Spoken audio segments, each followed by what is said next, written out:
Bien, alors je vais vous parler du diable, mais je vais aussi, en vous parlant du diable, faire un peu, non pas un résumé, mais commenter sur un certain nombre de choses que nous avons vues.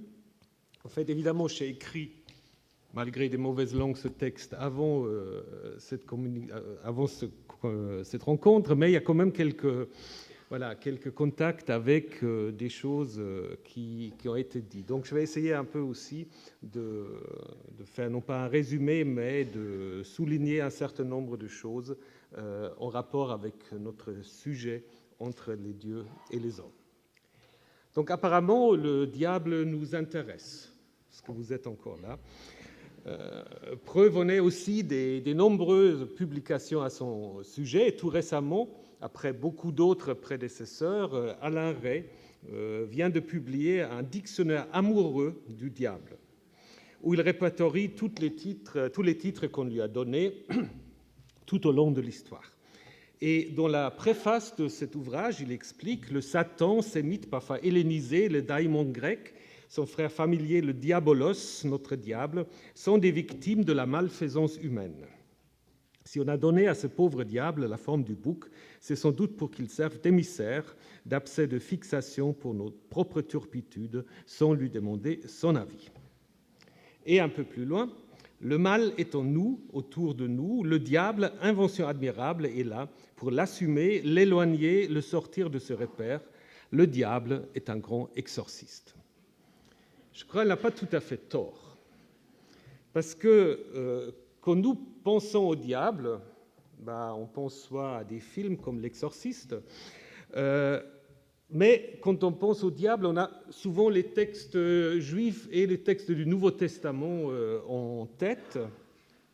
J'ose plus parler des dualismes iraniens depuis que Jean Kellens nous a mis en garde contre des projections peut-être un peu trop faciles, mais ce que nous avons souvent en tête quand nous parlons du diable, c'est le diable tel qu'il apparaît, par exemple, dans le Nouveau Testament.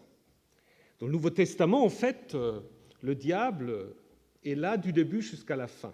Peut-être un peu moins chez Paul, mais quand même, si vous lisez le Nouveau Testament, ça commence déjà avec l'évangile de Matthieu, où dès le début du ministère de Jésus, le diable est là pour, en fait, tenter Jésus.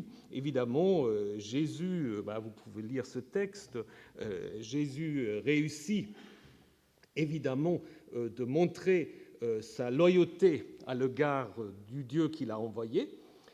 Et vous voyez que là, le diable, c'est le tentateur et qu'il apparaît en effet tout au long du Nouveau Testament comme vraiment un être dangereux, qui est opposé à Dieu, qui a sa propre armée, qui peut manipuler les gens, il peut envoyer des esprits, selon l'évangile de Luc, si je ne me trompe.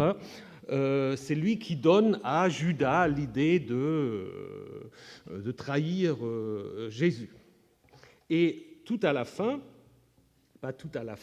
nous avons dans l'Apocalypse de Jean ce grand combat cosmique au cours duquel l'armée du Dieu d'Israël, menée par l'ange Michel, l'emporte sur l'armée du diable.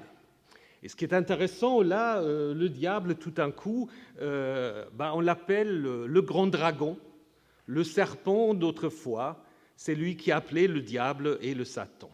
Il fut jeté sur la terre et ses anges y furent jetés avec lui. Bon, le combat n'est pas encore terminé. Lisez l'Apocalypse de Jean, c'est un peu compliqué. Mais en fait, la Bible se termine avec ce combat final sur le diable, contre le diable, un motif en fait très ancien, puisque le fait qu'on identifie le diable au serpent, c'est rien d'autre que le combat de Marduk contre Tiamat que nous connaissons déjà du deuxième millénaire. Là, c'est un sceau assyrien du IXe siècle. Donc ici, dans l'Apocalypse de Jean, le diable a en effet repris le rôle de Tiamat dans Enuma Elish ou de Yamu dans les mythes ougaritiques sur les exploits de Baal. Donc, bel exemple de la longue durée d'un concept qui perdure jusqu'à nos jours, les combats des forces du bien contre les forces du mal. Si vous regardez Star Wars ou d'autres films, c'est toujours un peu la même idée. Donc, est-ce que le diable est l'incarnation du mal? Alors, pour résoudre cette question, il faut revenir un peu à la question du mal. D'abord, dans une conception polythéiste, pour faire bref, dans une conception polythéiste, le sort de l'univers dépend des agissements d'une multitude des divinités ou des démons dont on a rencontré un certain nombre tout au long de ce colloque, Pazuzu étant peut-être le plus populaire. Donc, l'irruption du mal et de la souffrance peuvent être attribuées à des dieux et des démons maléfiques qu'il s'agit alors pour l'homme d'apaiser ou contre lesquels il faut s'essayer, comme nous l'avons vu, de se protéger par des amulettes ou par d'autres moyens. Dans une conception polythéiste, on admet que les dieux sont imprévisibles et que leurs agissements envers les humains peuvent être néfastes, sans que ces derniers aient nécessairement commis une faute envers les dieux, bien que la question, évidemment, aussi se pose de temps à autre. Alors, ce qui est intéressant, et nous l'avons vu avec aussi les communications de Christophe Nion et de Anna Angelini, la Bible hébraïque, en fait, conserve des traces de cette conception, qu'il y a toutes sortes de démons maléfiques.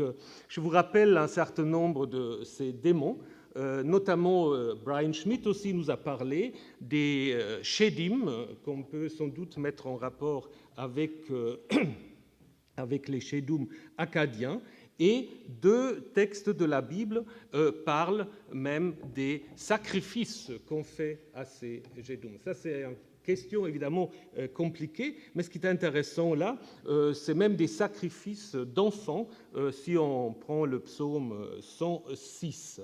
Alors, on peut dire que les Shedum mésopotamiens souvent sont plutôt bienveillants, des êtres gardiens, mais apparemment, il y a quand même aussi des Shedum malveillants, au moins dans les Shedim dans la Bible. Il faut leur sacrifier pour les amadouer.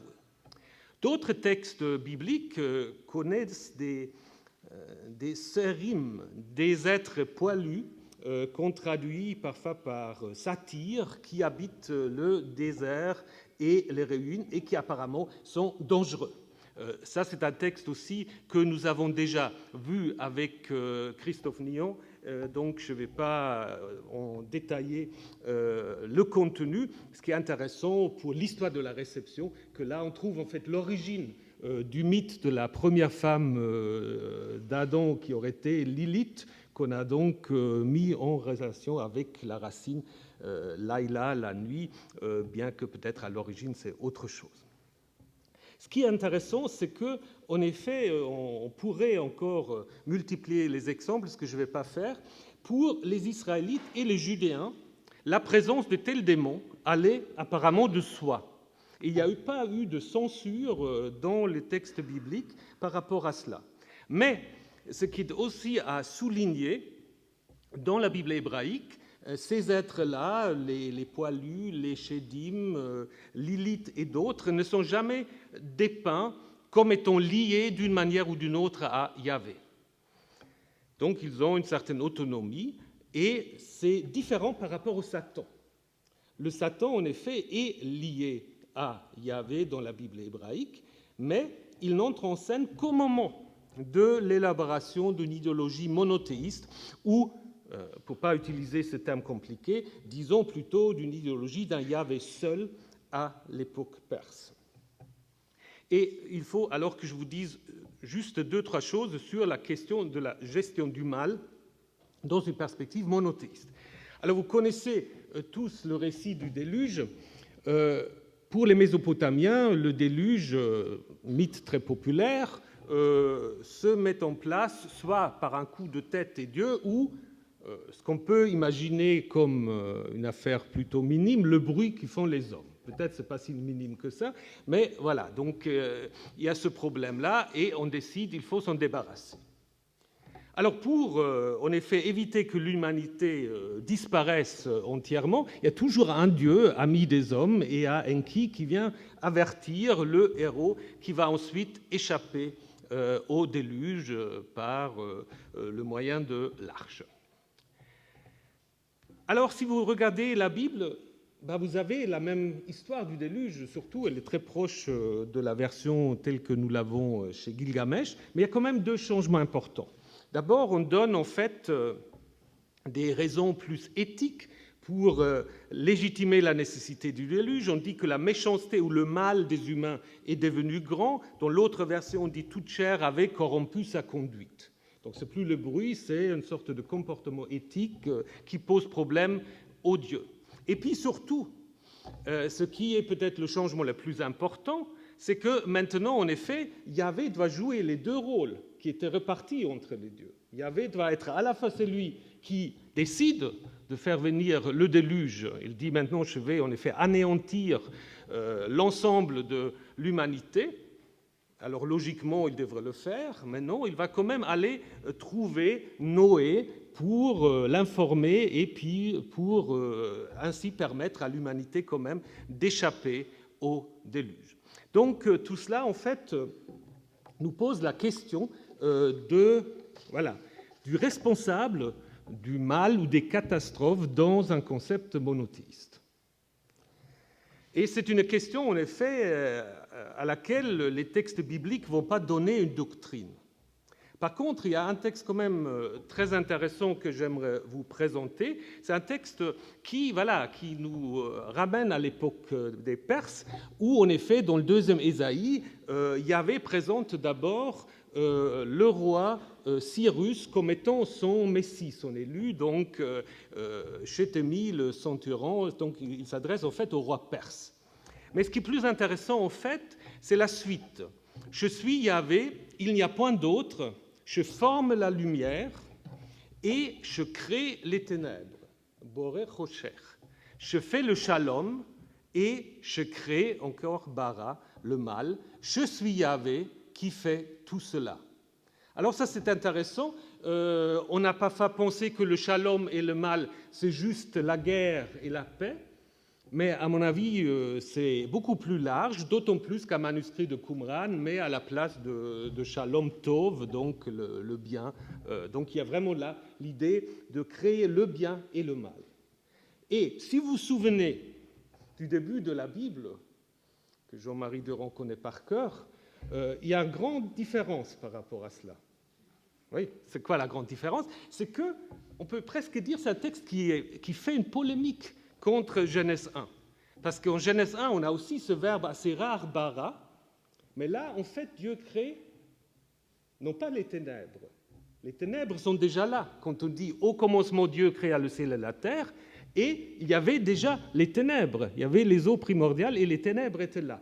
Ici, les ténèbres sont donc créées. Et donc l'idée, c'est en effet que Yahvé est ici à l'origine de tout ce qui arrive aux humains, ce qui n'est pas le cas dans le premier récit de la Genèse, où il y a déjà les eaux, le théum, où il y a déjà Rocher, où il y a déjà Tohu Vabohu.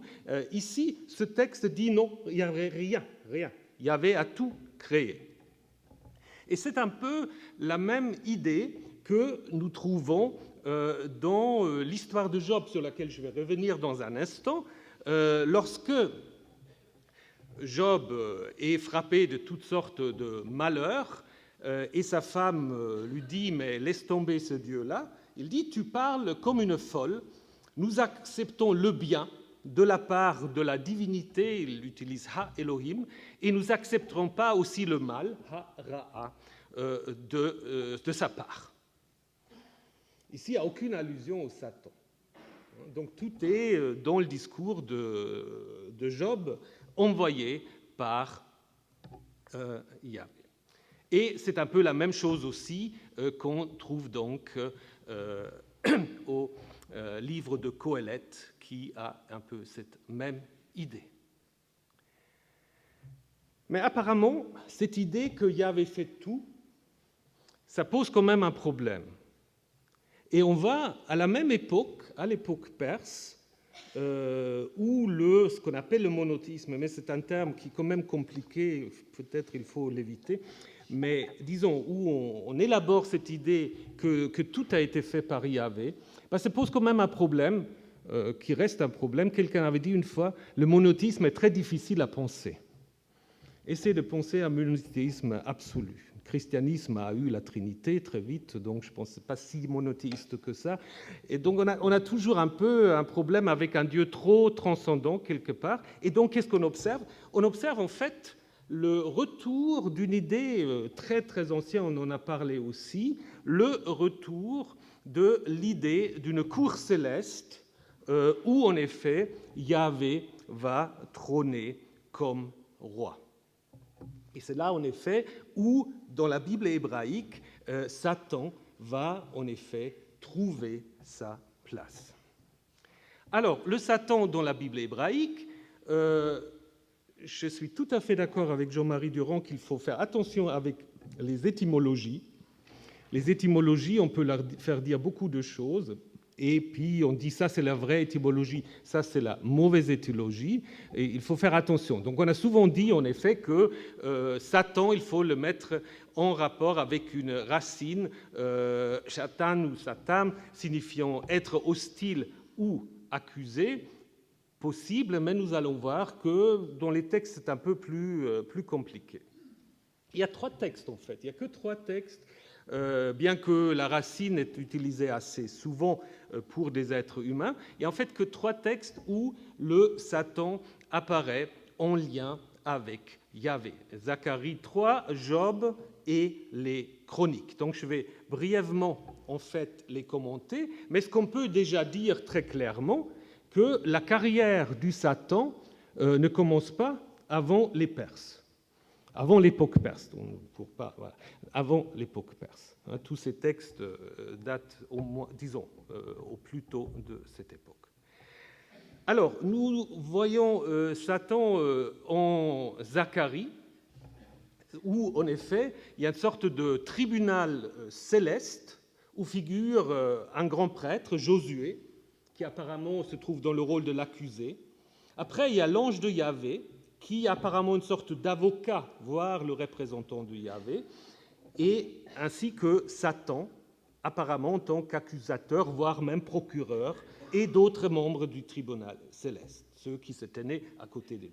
Donc il me fait voir Josué, donc voilà, on a déjà eu des visions prophétiques, il me fait voir Josué, le grand prêtre, debout devant le messager de Yahvé, et le Satan debout à sa droite pour l'accuser. Yahvé dit au Satan que Yahvé te réduise au silence, Satan, dit que Yahvé te réduise au silence, lui qui a choisi Jérusalem. Quant à cet homme-là, n'est-il pas un tison arraché au feu? Josué debout devant l'ange portait des habits sales. L'ange reprit et dit à ceux qui se tenaient devant lui, enlevez-lui ses habits sales. Puis il dit à Josué, vois, je te débarrasserai de ton péché et on te revêtira d'habits de fête. Donc ici, en effet, le rôle du Satan est décrit par la racine accuser ou faire opposition. Donc, il semble être, pour les destinataires du texte, un personnage connu, parce qu'on ne l'introduit pas, c'est le Satan qui est là, et donc tout le monde a l'air de savoir de quoi il s'agit. Comme dans un tribunal, il a apparemment le rôle de dénoncer des fautes qui auraient échappé au juge Yahvé. Et comme dans un tribunal, Yahvé, le juge, examine le bien fondé de l'accusation et, dans le cas de ce texte, apparemment, la considère comme infondée. Donc le fait après que c'est Yahvé qui parle de Yahvé à la 3e personne est peut-être étonnant, mais pas impossible. Ce qui est important ici, c'est qu'il repousse les accusations du Satan, insistant sur le fait que le péché dont le Satan accusait c'est Josué et qui sans doute est symbolisé par les vêtements sales, n'est plus pris en considération par Yahvé, donc d'où l'exhortation de vêtir le grand prêtre d'autres habits. Donc, cette vision a clairement pour but de légitimer ce grand prêtre, qui apparemment a été contesté. En ce qui concerne le Satan, ce n'est pas une force opposée à Yahvé. Il fait en fait partie de la cour céleste et il y joue le rôle qu'il doit jouer. Donc, Satan, en fait, n'est pas une sorte de hanté Yahvé, il est en effet simplement membre de la cour du tribunal de Yahvé. Et c'est aussi ainsi qu'il va apparaître dans l'histoire que vous connaissez tous, le livre de Job. Alors, très très brièvement, vous savez, le livre de Job, c'est assez compliqué. C'est un livre qui pose toutes sortes de questions, notamment la question de la justice divine et de la théorie de la rétribution. À l'intérieur du livre, vous avez tout un débat de Job avec ses trois amis qui représentent la sagesse internationale. Et à l'intérieur de ce livre, le Satan n'est jamais mentionné. C'est en effet une sorte de débat très acharné d'abord entre Job et les amis, et ensuite de Job qui accuse en effet Dieu de toutes sortes de mots, le traitant même de sadique. Et cette partie-là est en effet encadrée par une narration qui met en scène un Job très très différent, où il n'y a aucune révolte. Job accepte, comme dans le verset que je vous ai déjà montré, Job accepte son destin. Nous avons reçu le bien, nous recevrons aussi le mal. Et c'est la femme, une fois de plus, qui ne veut pas comprendre, en effet, ce message. Ce prologue, vous le connaissez bien. Ce prologue a donné aussi lieu à toutes sortes de reprises, notamment dans le Faust de Goethe. Mais ce que je voulais vous faire remarquer tout d'abord, c'est que, en fait, dans ce prologue, Satan a été inséré après coup. Dans la première histoire, c'est comme en Genèse 22, où Dieu, pour toutes sortes de raisons, simplement envoie toutes sortes de mots à Job. Pourquoi je peux dire ça? Parce qu'il y a un problème grammatical évident. Si vous lisez le texte tel que nous l'avons maintenant, je ne vais pas vous le lire pour gagner du temps, vous voyez, si vous lisez le texte tel que nous l'avons maintenant, Job qui donc fait chaque fois des sacrifices de purification pour ses enfants, au verset 5, le narrateur nous dit « Ainsi faisait Job chaque fois ». Et après, si vous continuez, le jour advint où le Fils de Dieu se rendait à l'audience de Yahvé, donc... et l'adversaire, etc., vous avez la scène de l'adversaire, et puis vient le débat, la discussion, et ensuite, au verset 12, l'adversaire, le Satan, se retira de la présence de Yahvé. Maintenant, lisez le verset 13. Le jour advint où ses fils et ses filles, grammaticalement, ça doivent être les fils et les filles du Satan, ce qui ne fait pas de sens. Par contre, si vous lisez le verset 13, à la suite du verset 5, ça va très bien. Au verset 5, Job fait son sacrifice, et puis ça continue, le jour vient où ses fils et ses filles étaient en train de manger et de boire. Donc il ne vous manque rien si vous enlevez le Satan. Et d'ailleurs aussi, quand les malheurs tombent sur Job, on dit un feu de Dieu. Et Elohim est tombé en effet sur du ciel. Donc, ce que je voulais vous montrer, c'est que, en effet, dans la première version de cette histoire, Satan n'était pas mentionné. D'ailleurs, on ne le trouve plus à la fin. Il n'y a que les deux scènes dans le ciel où Satan apparaît, et nous devons maintenant voir pourquoi il apparaît. Alors, ce qu'on peut en effet d'abord observer, et ça a été fait très très souvent, c'est que, en effet, la scène où le Satan apparaît s'ouvre sur une scène qui rappelle d'une certaine manière la cour du roi Achéménide que vous avez représenté ici. Et comme l'a souligné encore récemment Hans-Peter Matthys, les Perses avaient un système de renseignement très développé.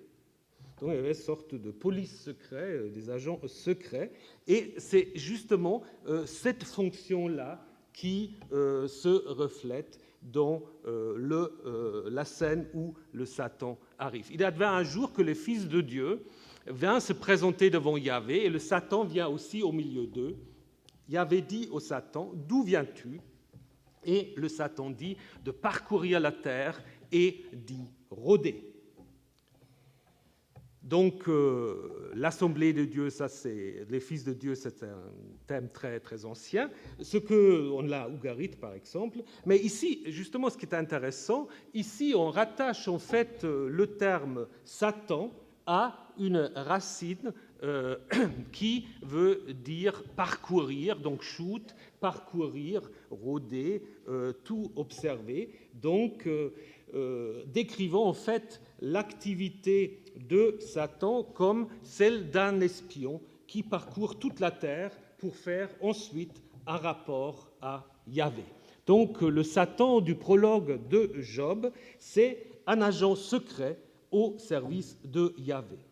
Et c'est seulement, justement, que Satan est arrivé à l'audience que Yahvé demande fièrement « As-tu aussi remarqué mon serviteur Job? Il n'y en a pas comme lui. » Alors, ce qui est intéressant, si vous regardez cette discussion, le Satan a une certaine autonomie. Il a l'autonomie de contredire Yahvé en lui expliquant que la loyauté de Job n'a rien d'exceptionnel, puisque Yahvé le traite tellement bien qu'il a tout intérêt à lui rester fidèle.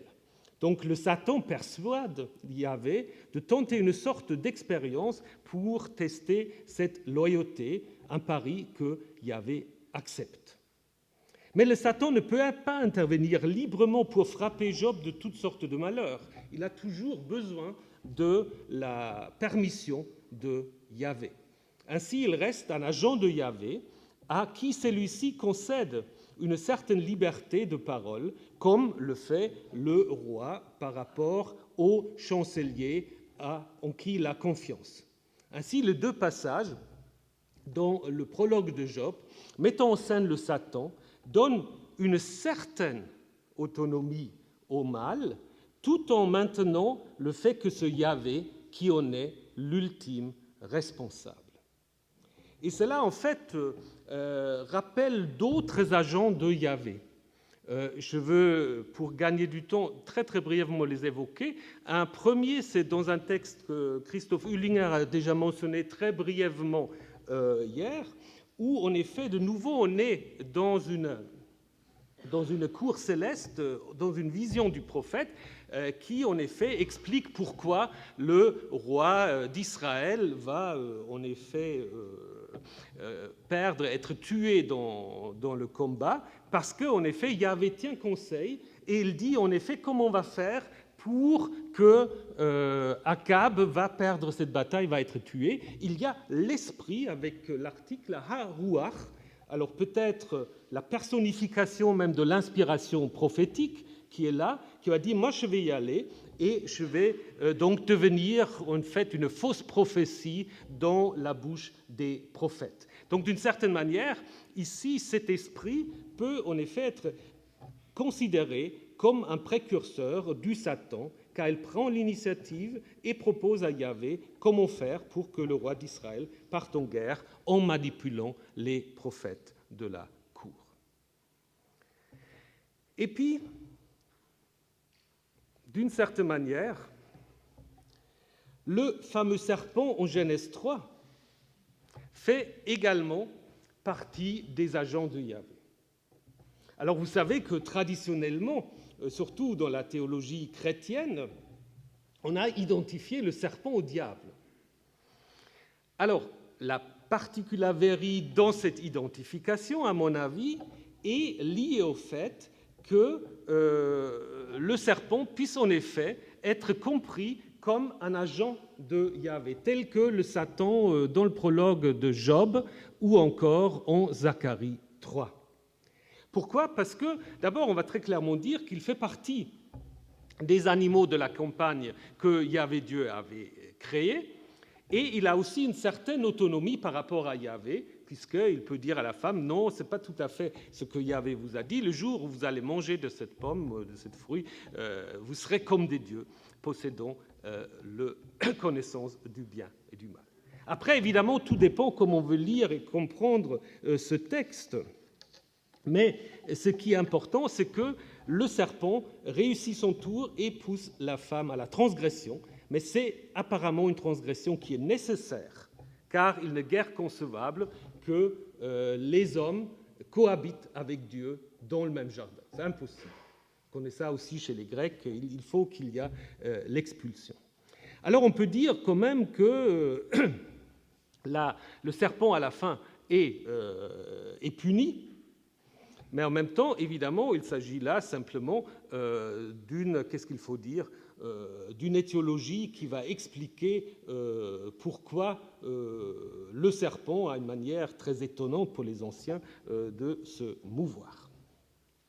Donc, il y a déjà avant le Satan des agents de Yahvé, et je reviens une dernière fois sur le Satan parce qu'il y a un seul texte. Jusqu'à maintenant, les textes que nous avons vus sur le Satan, ils ont toujours utilisé l'article « ha-Satan », comme c'est une fonction, le Satan.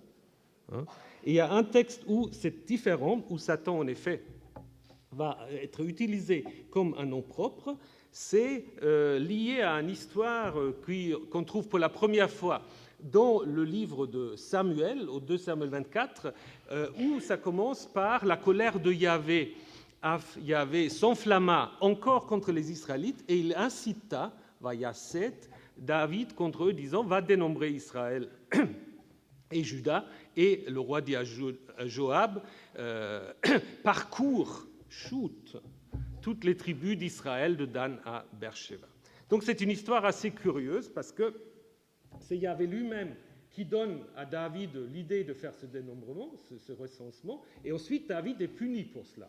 Il peut choisir, il choisit la peste, puis il y a l'ange destructeur qui arrive, et tout ça s'arrête au moment où David, en fait, va acheter l'aire où se trouve le futur temple de Jérusalem. C'est quand même une histoire un peu compliquée. Et donc on a une version parallèle dans le livre des Chroniques qui reprennent les histoires de Samuel et rois. Et là, ça commence très différemment. Au lieu de dire la colère de Yahvé, maintenant on a Satan se dressa contre Israël et il incita David à dénombrer Israël. Donc en fait, on a remplacé la colère de Yahvé par Satan. Alors comment faut-il comprendre ça?